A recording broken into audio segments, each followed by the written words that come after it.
תסביר לך. בסדר. לבוא.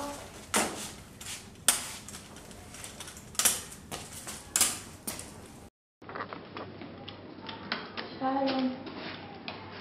שלום.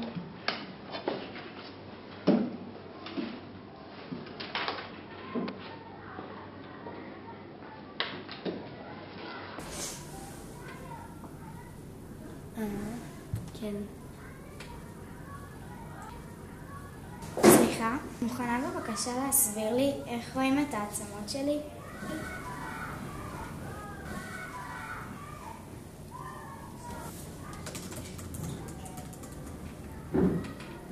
זה רנטגן. מה זה רנטגן?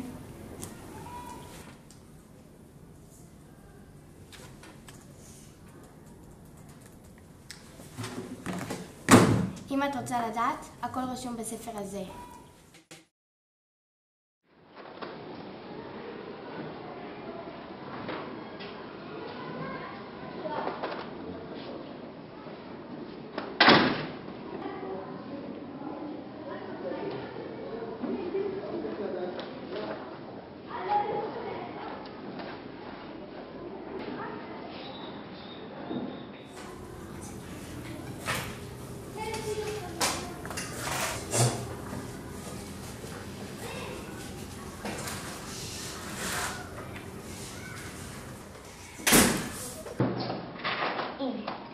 אורי, מה אתה עושה פה?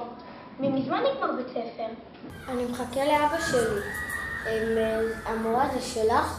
כן, זה שלי. אתה יודע איזה ספר זה ספר מדהים ומעניין. אתה רוצה שאני אקרא לך אותו? כן. בוא.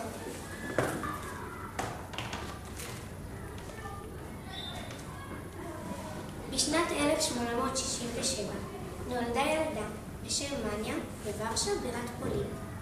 אמא של מניה הייתה מורה ומנהלת בית ספר, ואביה היה פרופסור למדע. מניה גרה בתוך בית הספר של אמא, והצטיינה בלימודים במיוחד. הרוסים, ששלטו אז בפולין, הגבילו את לימודי המדעים ואסרו לקרוא ולכתוב בפולנית. אך הוריה של מניה התנגדו לאיסורים ולהגבלות, והמשיכו ללמד בסתר. המורה? מה זה בסתר? בסתר זה בחשאיות, בשקט שאף אחד לא ידע. מניה התעניינה בתחום המדעים והמשיכה את הניסויים המדעיים של אביה. מכיוון שהרוסים אסרו בפולין את לימודי המדעים, הם הפכו את ביתם לפנימייה. בפולין היו רשאים ללמוד באוניברסיטה אך ורק גברים. את לא יכולת ללמוד? לא, רק גברים יכלו. לכן למדה מניה באוניברסיטה סודית ולא חוקית. היא ואחותה שאפו ללמוד באוניברסיטת סורבון שבפריז, אך לא היה להם מספיק כסף. במשך 4 שנים עבדה מניה כאומנת בכפר, וכשסיימה את עבודתה, החליטה לטוס לפריז, לאחותה בורוניה, שם התקבלה ללימודי פיזיקה באוניברסיטת סורבון, והחליפה את שמה למרין. המורה? כן. מה זה פיזיקה? בהמשך תדע.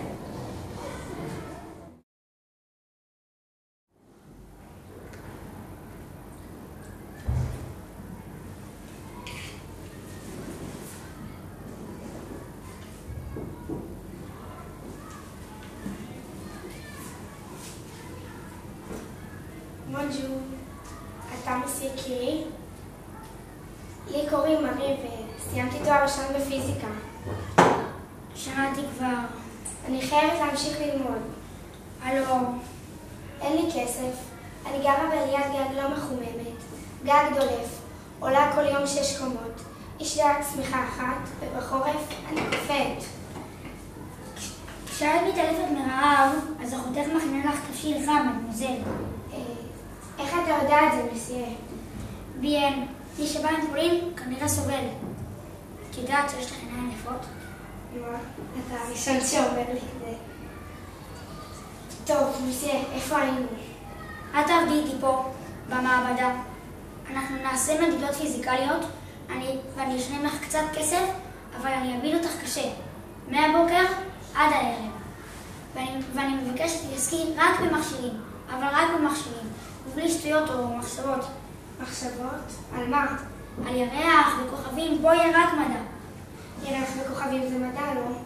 הלו. מארי נשארה לעבוד במעבדה של המרצה פייר קירי. הם התאהבו ולבסוף התחתנו. מארי החליטה לחקור את האנרגיה שטמונה במתכת ושמה אורניום. במקום מעבדה מסודרת, הצליחו לקבל מחסן רוטור דולף בחצר המכללה שבה פייר לימד. התנאים היו גרועים, אבל מארי התעקשה על הבדיקות. היא מצאה שבמתכת יש תכונה של קרינה פעילה והיא קראה לה רדיואקטיביות. יום אחד יצאה לחצר לשאוף אוויר והתכופפה על ערימה של בצלת טיטרן, שלמעשה הייתה פסולת שנזרקה. היא לקחה דוגמאות לבדיקה וגילתה שהקרינה הרדיואקטיבית הייתה יותר גדולה מזו שנפלטה ממתכת האורניום. היא הרגישה שהיא עומדת לגלות תגלית גדולה.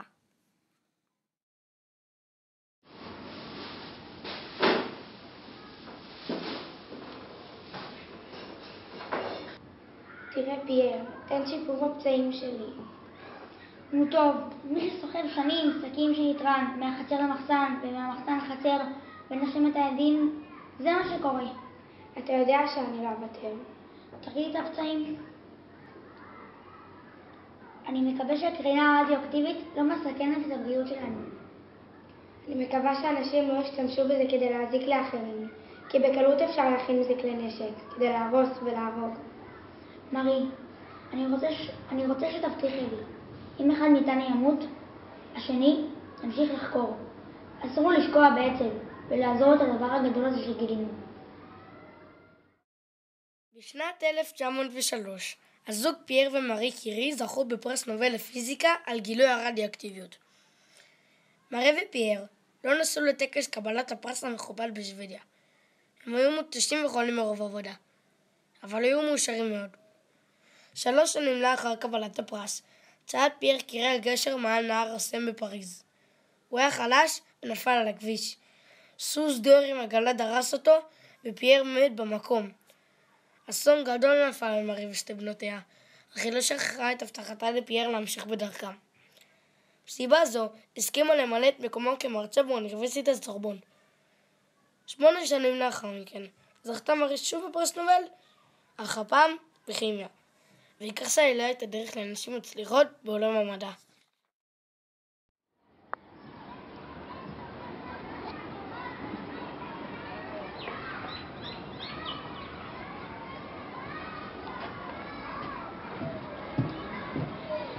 מדאם קירי, יש לנו פצוע בחוץ, להכניס אותו לאוהל?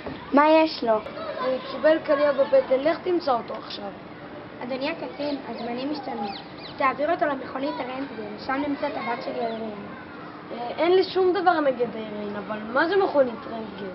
יש לנו 300 כאלה בבתי חולים צבאיים.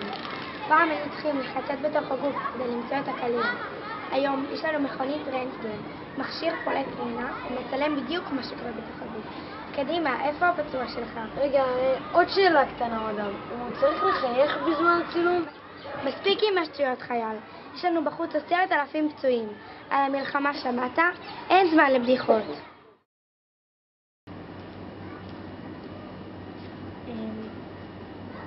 איפה נמצא הספר מרקירי? הוא נמצא שם במדף של מצעד הספרים. תודה.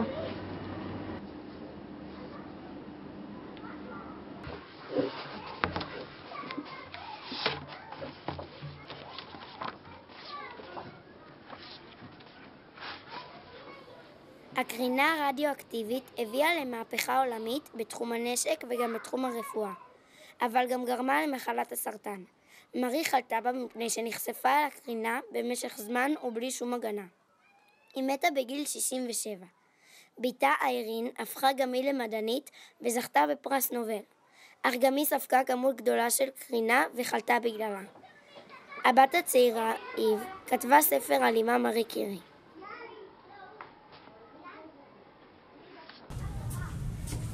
זהו, סיימתי. איך היה הספר? מרגש. יופי, תמיד גם לחברים שלך שיקראו אותו. טוב, ביי. ביי.